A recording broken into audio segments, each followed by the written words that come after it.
It's not the best time of the year to be wiring larch, if I'm being honest, because obviously the needles are soft, the buds are coming out, you're very easily damaged, right?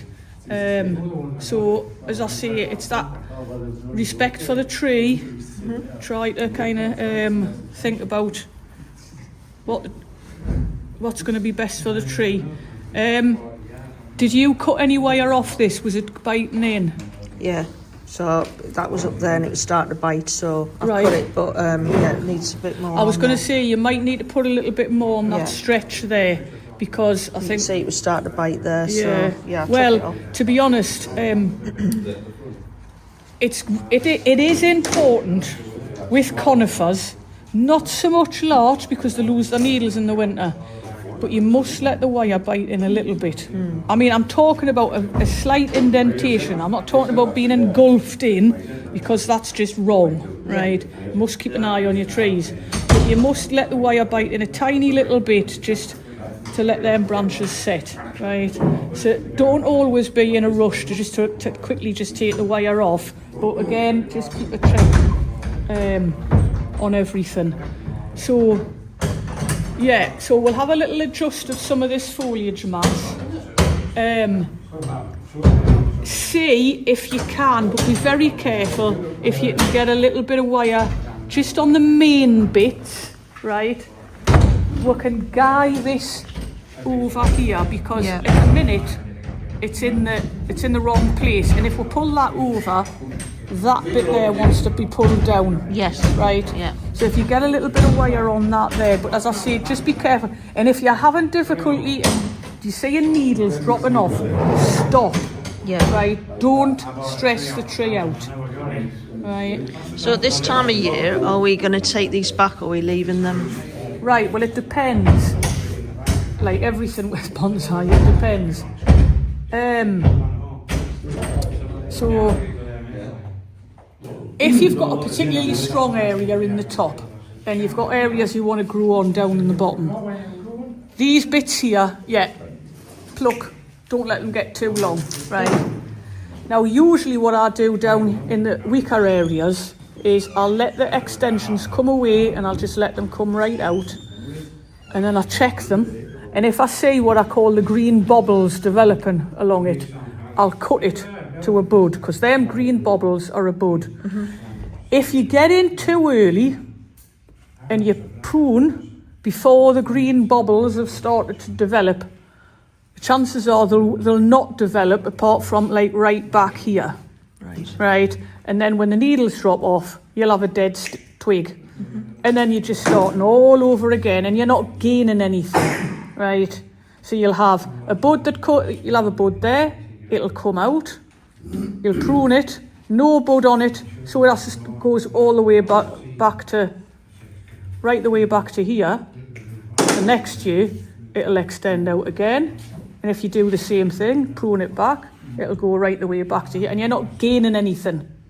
This is what I mean. You've got to kind of think about what you want to achieve. So let that extend out. Let it start to develop buds along the length, and then prune it back. So then you'll have an extension here. And then you'll get another bud coming out there, and another one coming out here, and you start to build your ramification up. And larch build ramification very quickly.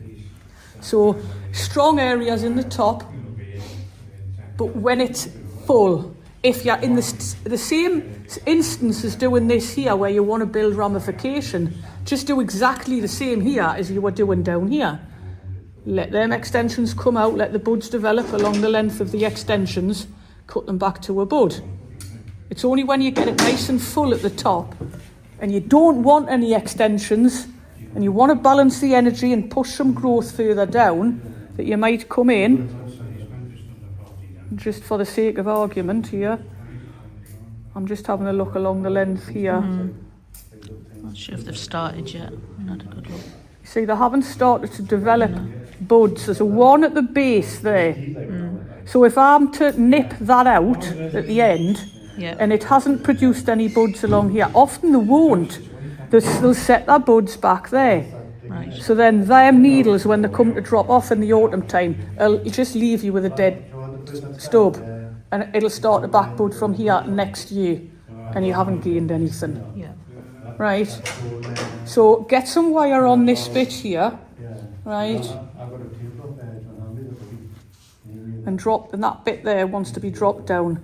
So if you've got that there, we can push it over to this chain a little bit, right, and then drop that down, and we're starting to get that nice shape back in, and we'll just adjust some of the foliage mass so that things aren't cluttered, it's got its own space to grow. You see how you've got 1, 2, 3, 4 sections there. You've got that bit there. There's a gap here. Just move that. It's just giving everything its space to grow. You see what I mean? I mean, a little bit of wire on that one there, and just spread it out to here, so that everything's got a bit of space around it. Right? Yep. Excellent. Thank you.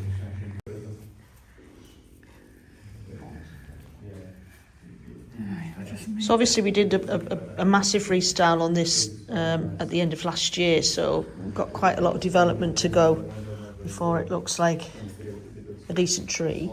I've been working into the deadwood. Now we've got I know that you've done a deadwood workshop recently, haven't you?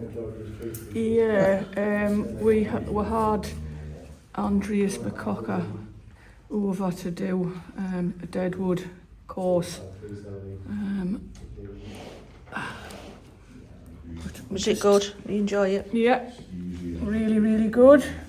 Did you do some sandblasting and? Yeah. So what I'm doing here is I'm just trying to make these foliage pads have a bit more definition with the negative spaces in between. Yeah.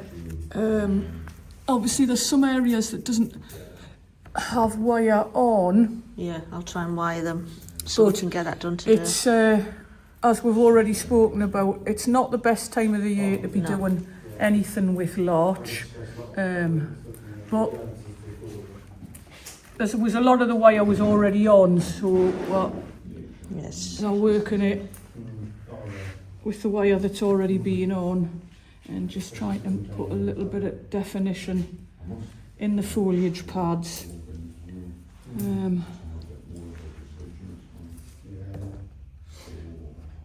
A couple of these bottom ones, don't get in and nip them back too early. You need to let them extend out, because at the minute, if you look at the line coming down here, if you were to get a ruler, if you like, I mean, it's not an exact science this, but it just gives people a bit of an idea. But if you had almost a ruler coming down like that, right, on this side, right, if you look at the edge of that and where this is, this one needs to come out a little bit, that one is too long. Yeah. So you just have to kind of adjust. You can do it by eye, and it's always better to do it by eye. You don't want anything too kind of uniform. So and then I'm just looking for your scissors. So the likes of some of that in there, which is adding a little bit of clutter. Take some of that sort of stuff out. Did I pinch your scissors there? No, it's his pliers. Oh, right. I'm a bugger like that, you know. No. But, I thought I'd walked off with your scissors. You've got to watch us, you know. Well, that's how you get them, isn't it? That's how I've got all my tools. So I was saying, when I need to carve into this a little bit more, because it's at the minute, this is too thick. So it's out of proportion. It is. So I'm going to be working into that over the next few months. So let's take out some of the dead bits. Yeah. Is this starting to And I'm just removing some of the needles and the buds that are facing down. Yeah. That one, That obviously, needs you could do rewiring. it coming down like that, but it hasn't got any wire on, so just a little bit of wire on there would just get that into position. Just getting things up to the light is incredibly important. Right. So Do you sort of like have them like a hand, but then you have the ends that come up like that to the light. Is that right? You space them out? Well, that's not right. No. Because it doesn't come up at the end like that. The branch often drops down and then it tips up like so. Yeah. So comes that's down going to and then sit tips like up. Yeah. sit like that. Okay. And that one above it Yeah. sits above it like that. So you have these little kind of flicks. So that sits at the bottom, and this one sits Yeah. over the top like so, but it's a little bit further back. So you're kind of sloping up like so. Yeah. Somewhere on that. That's going to provide a little bit of interest in the bark, is it, that kind of thing? Don't forget to get that triangular formation in place. We've got a bit of too much going on here. It's all kind of sticking out a little bit. Everything else is starting to take shape. This lot here some of this wants to come back over. I've got tiny little white dots in amongst the foliage. Is that some kind of problem? It's not big enough to be scaled. But is it going to be some kind of... So you're cutting back some of the branches so that'll obviously put the energy back into the rest. I'm just pushing things a little bit further back. This branch is a little bit long. There's loads of buds, and you can see them all starting to come away. So I'm pushing that energy a little bit further back just to make this fill out a little bit more. So it's all you can tell. So it's sauce coming up, or it's been more, I'm going to take a photograph and put it on the thing and see what it looks like. Need some thicker wire on there. it's just a little.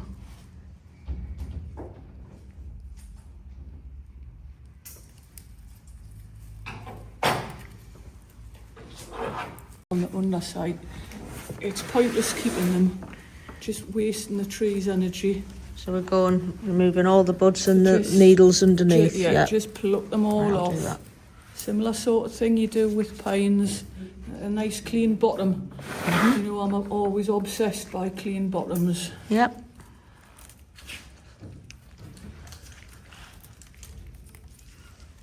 Right, I'll do that.